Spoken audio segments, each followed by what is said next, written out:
Good morning everyone. আমরা আমাদের new জার্নির জন্য রেডি। দেখো এই ব্যাকপ্যাক হয়ে গেছে, এখনও বাইকে বাঁধা হয়নি।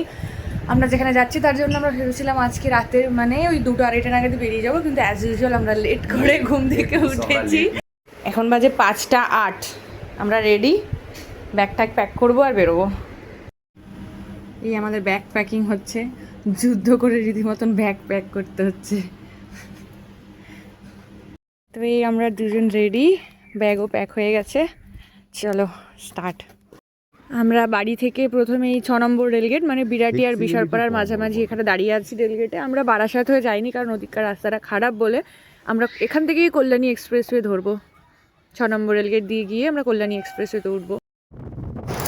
এই দেখো আমরা ফিঙের কাছাকাছি এসে গেছি। ফিঙে থেকে আমরা কল্যাণী এক্সপ্রেসওয়ে ধরেছিলাম। আমাদের বাড়ি থেকে ফিঙে বেশি দূর না, আমাদের 5-7 মিনিটের ডিস্টেন্স। ওখান থেকে আমরা এই কল্যাণী এক্সপ্রেসওয়েতে উঠলাম, এখান থেকে জার্নি স্টার্ট হলো। রোদ উঠে গেছে অলরেডি। আমাদের বেরোতে বেরোতে প্রায় মানে প্রথমে আমরা গেছিলাম পেট্রোল পাম্পে গাড়ি ফুল ট্যাঙ্ক করিয়ে, তারপরে আমরা জার্নি স্টার্ট করেছি। তো অলমোস্ট 6টার মতন বেজে গেছিলো, রোদও উঠে গেছিলো। ভেবেছিলাম 4টের মধ্যে বাড়ি থেকে রওনা দেবো, সেটা হয়ে ওঠেনি। বেরোতে বেরোতে প্রায় 6:45 বা 6টা এরকম কিছু হয়তো বেজেছে অ্যাপ্রক্সিমেটলি। আর ডিস্টেন্স হচ্ছে মোটামুটি as per Google map 11.5 hours, মানে ওই 11:30 থেকে 12 ঘন্টা। এখন 6টা বাজে, তো সেই হিসাবে দেখলে সন্ধ্যে 6টার মধ্যে পৌঁছানোর কথা। বাট যেহেতু ব্রেক দিতে হবে অনেকবারই, দেখা যাক আলটিমেটলি কটার সময় পৌঁছাতে পারি। ইচ্ছা আছে সন্ধ্যে হওয়ার আগে, অন্ধকার হওয়ার আগে শিলিগুড়ি পৌঁছে যাওয়ার। এটা কল্যাণী এক্সপ্রেসওয়ে, দারুণ রাস্তা। যদি এরকমই রাস্তার কন্ডিশন পাই আর যদি ওয়েদারও আমাদের সাথে, তাহলে বেশি একটা চাপ হবে না পৌঁছাতে। তো এসে গেছি আমাদের যাত্রাপথের ফার্স্ট টোল প্লাজা। এটা কল্যাণী ব্যারাকপুর কল্যাণী এক্সপ্রেসওয়েতে পড়লো ফার্স্ট টোল প্লাজা এটা। এই টোল প্লাজাটা পেরিয়ে একটা বাদিকে একটা চায়ের দোকানে দাঁড়িয়ে আমরা চা বিস্কিট খেয়েছিলাম, ঘুম পাচ্ছিলো সেটা কাটানোর জন্য। তারপরে কল্যাণী এক্সপ্রেসওয়ে থেকে আমরা এই রাইট টার্ন নিচ্ছি। এই জায়গাটার নাম হলো কাম্পা মোড় বা ক্যাম্পা মোড়।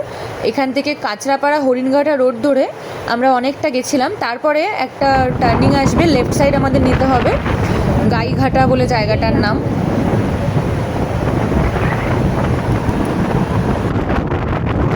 গাইঘাটা থেকে আমরা লেফট ডাইভারশন নিলাম, মানে হরিণঘাটা রোড দিয়ে এতটা আসার পর এবার গাইঘাটা থেকে এই লেফট সাইডে আমরা টার্ন নিচ্ছি। এখানে রাস্তার কন্ডিশন একটু খারাপ হলো। অ্যাকচুয়ালি লোকেশনটার নাম হলো বড়জাগুলি মোড়। এটা আছে NH-12-এ, আর এটা হলো আমাদের যাত্রাপথের সেকেন্ড টোল NH-12-এ।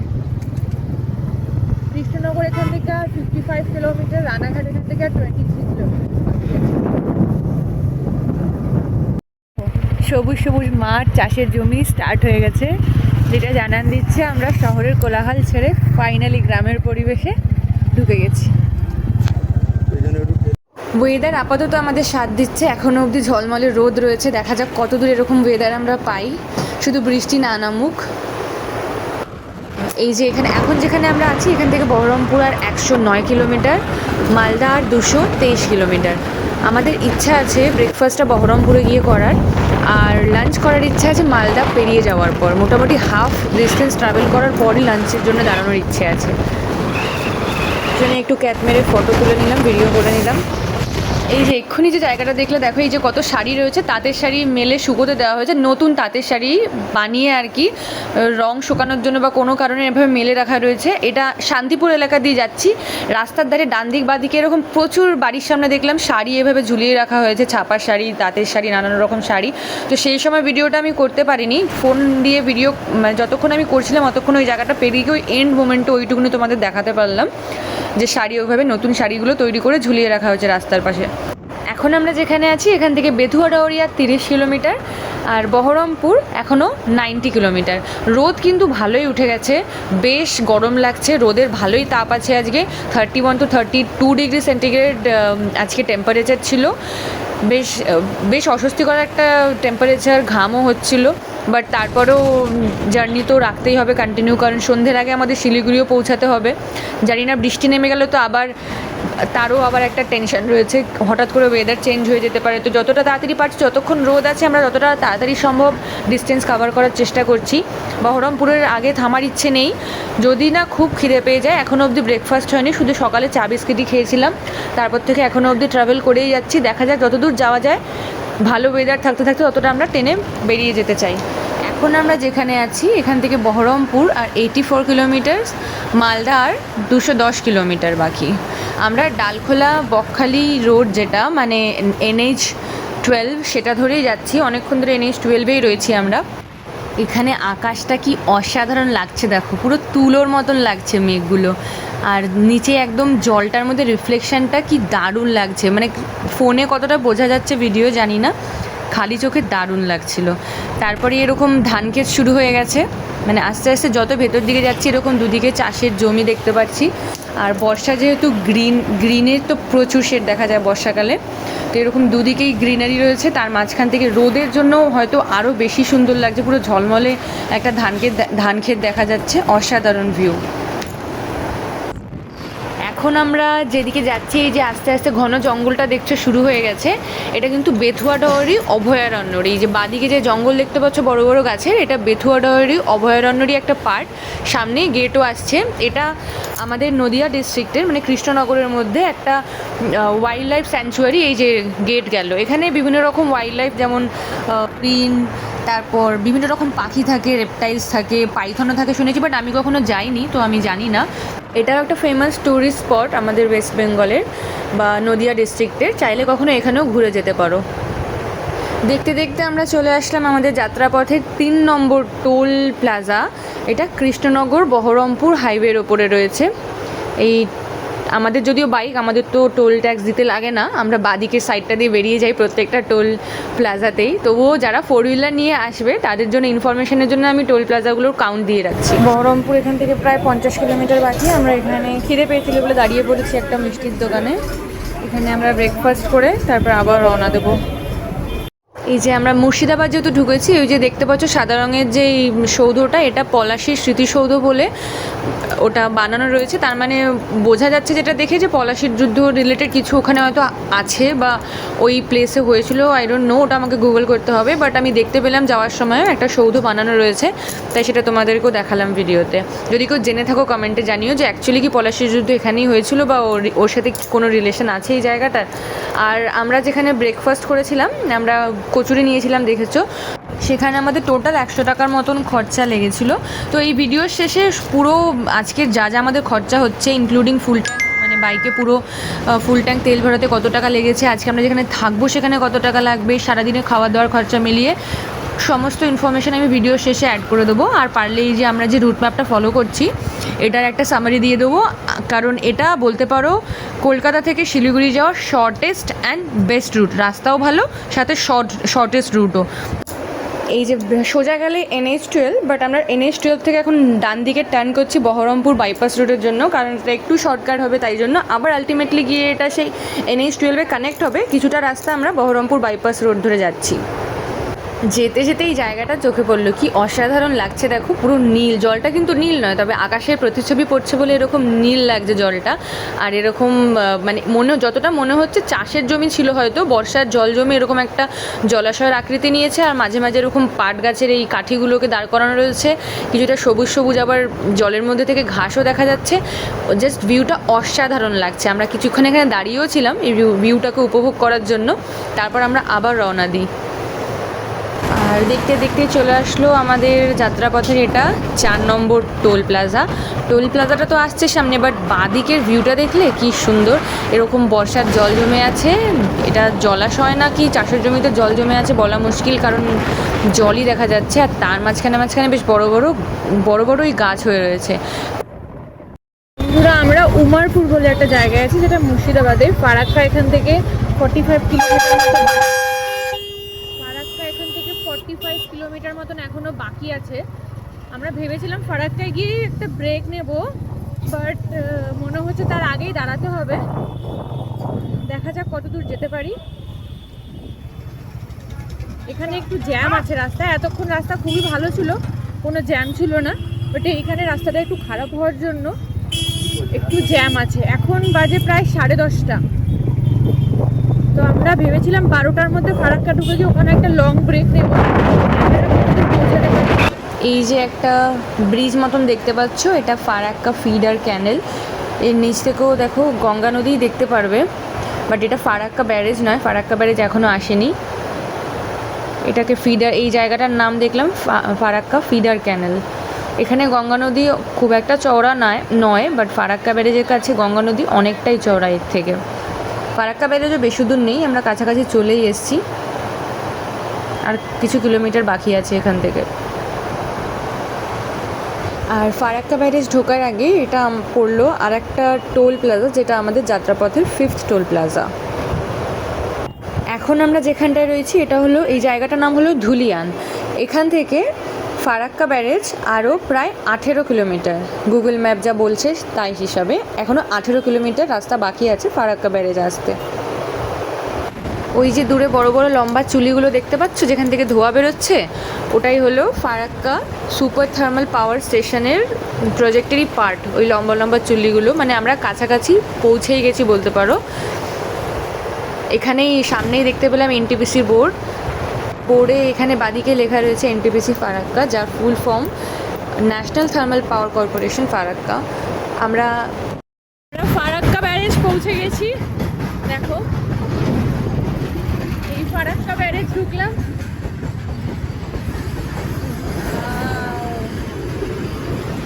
এখানে রাস্তা একটু কন্ডিশন খারাপ, বাট এখানে আমরা দাঁড়াবো কিছুক্ষণ ফটো ভিডিও করার জন্য। কিছুক্ষণ দাঁড়াবো, আমরা যাচ্ছি ফারাক্কা ব্যারেজের ওপর দিয়ে। এই দেখো, এই হলো ভাগীরথী নদীর ওপর ফারাক্কা ব্যারেজ। এটাই হলো সেই বিখ্যাত জায়গা যেখান থেকে গঙ্গা নদী দুটো ভাগে ভাগ হয়েছে। একটা পদ্মা নামে বাংলাদেশে চলে গেছে, আর একটা আমাদের ওয়েস্ট বেঙ্গলে এসছে ভাগীরথী নামে।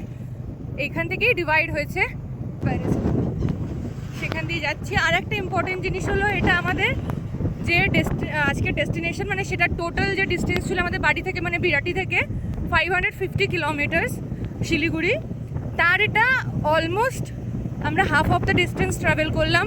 275 কিলোমিটার আমরা ট্রাভেল করে নিয়েছি, তার থেকে বেশি ট্রাভেল করে নিয়েছি। আর রিমেনিং আছে 270 কিলোমিটার্স মতো শিলিগুড়ি যেতে। তো এটা আমাদের যাত্রাপথের হাফ ডিস্টেন্স ট্রাভেল হলো বলতে পারো।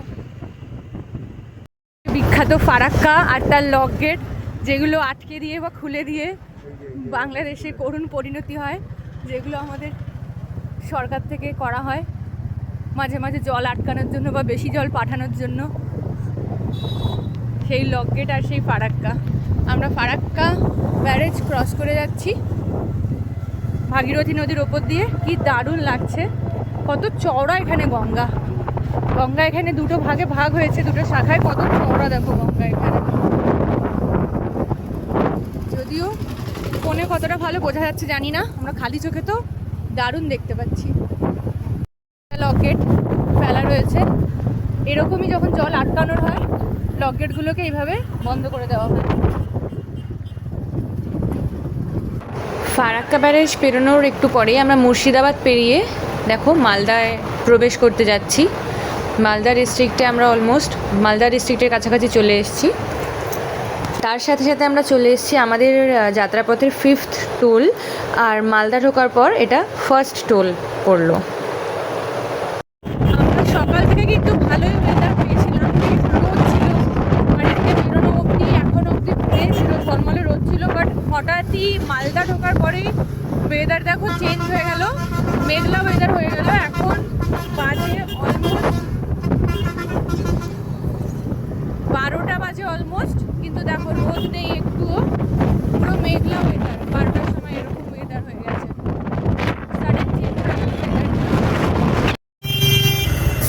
এই জায়গাটা তো একটু জ্যাম পেলাম, এটার নাম সম্ভবত কালিয়াচক। এখানে দেখো বেশ কয়েকটা বড় বড় মল রয়েছে, মার্কেট রয়েছে, মল রয়েছে। বেশ জ্যাম পেলাম এই জায়গাটায়, মেবি মার্কেটের জন্যই এত জ্যাম। কালিয়াচক জায়গাটার নাম। আমরা মহানন্দা নদী পেরিয়ে গেলাম। মালদা বাইপাস রোড দিয়ে রায়গঞ্জ বাইপাস রোড হয়ে আমরা এগিয়ে যাচ্ছি রায়গঞ্জের দিকে। রায়গঞ্জ গিয়ে আমরা দাঁড়াবো, লাঞ্চ করব। আর বলতে বলতে আমাদের যাত্রাপথে এটা 6 নম্বর টোল প্লাজা, রায়গঞ্জ বাইপাস রোডে। এই রাস্তাটা এতটাই ভালো ছিল যে ও বেশ জোরে গাড়িটাকে চালিয়ে অনেকটা রাস্তা, অনেকটা কিলোমিটার একবারে ট্রাভেল করে নিয়েছিলাম আমরা না দাঁড়িয়ে। আর এখন যেখানে আছি এখান থেকে শিলিগুড়ি আর 180 কিলোমিটার বাকি, ডালখোলা আর 50 কিলোমিটার বাকি। দেখতে দেখতে আমরা আমাদের যাত্রাপথের 7 নম্বর টোল প্লাজায় চলে এসেছি। আর হ্যাঁ, আর একটা জিনিস বলে রাখি, তোমাদের বলেছিলাম রায়গঞ্জে দাঁড়াবো, আমরা দাঁড়িয়েছিলাম, বাট আনফর্চুনেটলি এতটাই খিদে পেয়ে গেছিলো আর এতটাই আমরা এক্সস্টেড হয়ে গেছিলাম এত গরমে রোদে এতক্ষণ ট্রাভেল করে, যে আর লাঞ্চের সময় ভিডিও করা হয়নি। যেখানে দাঁড়িয়েছিলাম রায়গঞ্জের কাছে একটা জায়গায় দাঁড়িয়েছিলাম, দুজনে আমরা ভেজ থালি নিয়েছিলাম। সেখানেও যা বিল হয়েছিল সমস্ত কিছু ইনফরমেশান আমি দিয়ে দেবো। এখন আমরা আছি আমাদের যাত্রাপথের 8 নম্বর টোল প্লাজা, আমরা পেরিয়ে গেলাম 8 টোল প্লাজা। আর বেশি ডিস্টেন্স নেই, মোটামুটি আন্দাজ করা যাচ্ছে 150 কিলোমিটার মতন এখনও ট্রাভেল করতে হবে। এখন যেখানটা দিয়ে আমরা যাচ্ছি এটা ওয়েস্ট বেঙ্গল আর বিহার বর্ডারের খুবই কাছাকাছি একটা জায়গা। এখান থেকে সোজা যে রাস্তাটা যাচ্ছে সেটা কিষানগঞ্জ হয়ে, অনেকেই যেটা চেনো, মেনলি যেটা পপুলার রাস্তা শিলিগুড়ি যাওয়ার জন্য, বাট আমরা এই রাইট টার্ন নিচ্ছি। এটা Botolbari Rasakhowa road, due to some reasons আমরা এই রাস্তাটা দিয়ে যাচ্ছি। এখান থেকে হয়তো সম্ভবত রুটটা একটু শর্টও হবে, যেহেতু আমরা শর্টেস্ট রুট দেখাচ্ছি তাই আমরা এটাকেই প্রেফার করলাম। আমরা এই বোতলবাড়ি রাসাখোয়া রোড দিয়ে ঢুকে যাচ্ছি। বোতলবাড়ি ঢুকতেই রাস্তার মানে পুরো আশপাশটাই পুরো পরিবর্তন হয়ে গেল। দুদিকে এরকম গাছ, এতক্ষণ আমরা হাইওয়ে দিয়ে আসছিলাম, ন্যাশনাল হাইওয়ে 12 ছিলাম, এখন আমরা একটা এরকম রাস্তা দিয়ে যাচ্ছি, দুদিকে এরকম গাছপালা, ভিউ খুবই সুন্দর। বাট যেহেতু আমরা এখানে মোটামুটি 3:30 নাগাদ ঢুকে গেছিলাম তাই আমরা এই রাস্তাটা চুজ করেছি। বাট যদি কেউ সন্ধ্যের দিকে আসো বা মনে হচ্ছে যে অনেকটাই লেট হয়ে গেছে, তাহলে আমরা বলবো, মানে অ্যাটলিস্ট যদি কেউ 4টের পর আসছো তাহলে আমরা বলবো এদিক দিয়ে না আসতে, এই রোডটা অ্যাভয়েড করতে, সোজা কিষানগঞ্জ হয়ে বেরোতে। কারণ এই রাস্তা দিয়ে তোমাদের অলমোস্ট 1.5 ঘন্টা ট্রাভেল করতে হবে, তারপর তোমাদের NH-27-এ উঠতে হবে। তো সেই কারণে যদি তোমরা চাও যে পুরোটাই হাইওয়ে দিয়ে যেতে, এরকম যেহেতু এটা বোথ ওয়ে, দুদিক থেকে গাড়ি আসছে, রাস্তাও অন্ধকার থাকবে। এখন তো দিনের বেলা বলে প্রবলেম হচ্ছে না, বাট যেহেতু লোকালয় খুব নেই, একটা বলতে পারো বাড়িঘর নেই, এরকম দুদিকে শুধু চাষের ক্ষেত রয়েছে, লাইট থাকবে না, সন্ধ্যেবেলা অন্ধকার হয়ে গেলে প্রবলেম হবে। তো সেই কারণে অ্যাভয়েড করো এটা পারলে। শর্টেস্ট ডেফিনেটলি, বাট সেফটি তো আগে, সেই কারণেই। বাট যদি কেউ এরকম ভিউ চাও, এরকম একটা ভাইব চাও, চারিদিকে শুধু গ্রিন আর গ্রিন, 1000 শেডস অফ গ্রিন, তাহলে ডেফিনেটলি এই রাস্তাটা এসো, হাতে টাইম নিয়ে এসো, তাড়াতাড়ি এসো আর এখান দিয়ে যাও। আর হ্যাঁ, এখান থেকে এখন যেখানে আমরা আছি এইখান থেকে আর কিছুটা দূর এগোলে ডান দিকে কাদিরগঞ্জ বলে একটা জায়গা আছে, তার ঠিক পাশাপাশি, মানে এই যে দূরে দেখতে পাচ্ছ গ্রিন যে লাইনটা গাছের, হয়তো তার থেকে কিছুটা দূরে বাংলাদেশের বর্ডার আছে। মানে এই পাশটা কাদিরগঞ্জ, ওই পাশটা বাংলাদেশের বর্ডারের পাশটা চাপদা বাজার বলে কোনো একটা জায়গা আছে, যেটা দেখতে পেলাম। আর এখান থেকে এরপরে ধানতলা, রাসাখোয়া ধানতলা রোড ধরে আরও কিছুটা ট্রাভেল করতে হবে। মোটামুটি এখান থেকে এখনও 25 to 30 কিলোমিটার এইভাবে ট্রাভেল করতে হবে, তারপরে আমরা NH-27-এ উঠবো। আর একটা জিনিস দেখো, এখানে আসার পরে এই যে বৃষ্টি শুরু হয়েছে, একদম গুড়ি গুড়ি বৃষ্টি হচ্ছে, যদিও আমাদের রেনকোট পরতে হয়নি। আর আমরা আসার আগে প্রবাবলি এখানে বৃষ্টি হচ্ছে। এখানে রাস্তাটাও একটু খারাপ দেখতে পাচ্ছ, আর রাস্তা ভাঙাচোরা রয়েছে। তবে হ্যাঁ, এতটা রাস্তা যে বাড়ি থেকে এসেছি, খুবই ভালো রাস্তা পেয়েছি, তো এইটুকুনির জন্য কোনো প্রবলেম হয়নি, এইটুকুনি তো থাকবেই। খুবই ভালো রাস্তা ছিল বাড়ি থেকে শুরু করে এখনও অবধি, যত 450 কিলোমিটারের ওপরে ট্রাভেল হয়ে গেছে, খুবই ভালো রাস্তা ছিল এখনও অবধি। বাট তার সাথে সাথে স্বস্তির নিঃশ্বাস ফেলা, কারণ আমাদের ডেস্টিনেশনের, মানে যে বাড়ি থেকে স্টার্ট করেছিলাম 550 কিলোমিটার, তার আর 100 কিলোমিটারও বাকি নেই। লেস দ্যান 100 কিলোমিটার রিমেনিং রয়েছে, 95 মতন আর বাকি রয়েছে শিলিগুড়ি জাংশন আসতে। NH-27-এ উঠে গেছি। এদিকে বৃষ্টি হয়েছে, এখন বৃষ্টি হচ্ছে না, বাট আমরা আসার আগে বৃষ্টি ডেফিনেটলি হয়েছে। দেখো জল রয়েছে এখনও রাস্তায়। NH-27-এ তো উঠলাম আমরা ধানতলা রাসাখোয়া যে বাইপাস রোড, সেটা দিয়ে এসে কিছুক্ষণের জন্য এখানে দাঁড়িয়েছি আমরা। একটু আগেই দেখো এখানে বৃষ্টি হয়েছে, আর এইখানেই ফুল গাছটা দেখে কি ভাল লাগছে। এই ফুল গাছ আমাদের ওখানেও দেখেছি, বাট এত ফুল হতে দেখিনি আমি। দেখো পাতার থেকে বেশি মনে হচ্ছে ফুল দেখা যাচ্ছে, কি দারুণ লাগছে।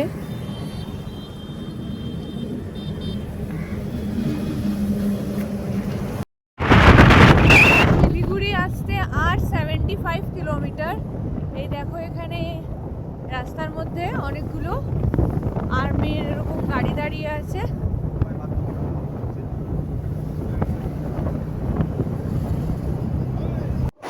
এখন প্রায় 5:15 বাজে, আর দেখো সানসেট, অলমোস্ট সানসেটের টাইম হয়ে গেছে, সূর্য অস্ত যাচ্ছে, আস্তে আস্তে রোদও চলে যাচ্ছে। আমাদের একটাই টেনশন, সন্ধে হওয়ার আগে, অন্ধকার হওয়ার আগে আমাদের শিলিগুড়ি ঢুকতেই হবে। তো সেইভাবেই আমরা কোথাও না দাঁড়িয়ে ভেবেছিলাম একবার দাঁড়াবো, চা খাবো, বাট টাইম ওয়েস্ট না করে আমরা যতটা বাকি আছে 60 কিলোমিটার মতন টানা এবার একদম হোটেলের সামনে গিয়েই দাঁড়াবো। দেখো শিলিগুড়ি তো এখনও প্রায় 25-30 কিলোমিটার বাকি, কিন্তু এই যে চা বাগানের দেখা কিন্তু আমরা পেয়ে গেছি শিলিগুড়ি থেকেই। কি ভালো লাগছে, যদিও পাহাড়ের গায়ে ওরকম ধাপ কেটে কেটে চার গাছ লাগানো নেই, সমতলেই রয়েছে, তবুও চা বাগান তো দেখতে পেলাম। আস্তে আস্তে দেখো সন্ধে হয়ে আসছে, আর এটা বোধহয় আমাদের যাত্রাপথের অন্তিম টোল প্লাজা। আমরা এসে গেছি মহানন্দা রিভার ক্যানালে। Siliguri almost reached, 5-6 kilometre Mahananda ব্যারেজে আছি এখন। ব্যারেজ